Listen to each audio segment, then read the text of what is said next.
Here are my conclusions. Biology plays a large role. Rehab timing may impact the risk, and there's several surgical factors that you need to take into account. So let's talk about biology first. There's a variety of studies here. You see that female sex, rheumatoid arthritis, osteoporosis all play a role. So much of this is out of our control.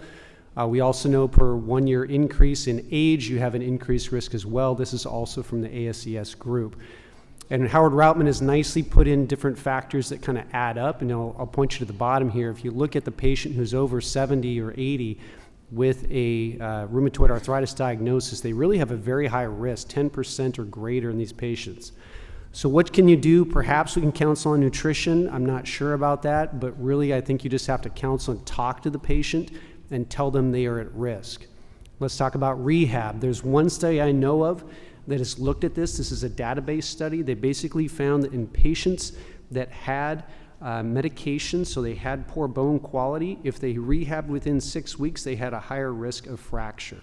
What do we do with that? Perhaps we slow those patients down. Perhaps we can do prehab, because you're talking about patients who have a lot of functional decline.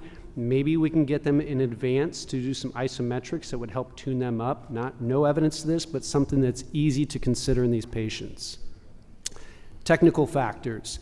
Preserving the CA ligament, there's some evidence that says if you preserve the CA ligament, it's actually beneficial. So if you can do your exposure without doing that, I think it sort of makes sense.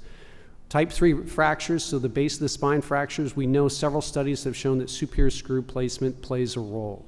What do you do about this? You have short screws superiorly. I would really encourage you to plan, look at your screws, and if you are in between, use short locking screws. Some people even advocate avoiding screws above, but I think you need to consider that with how much we're lateralizing in today's environment.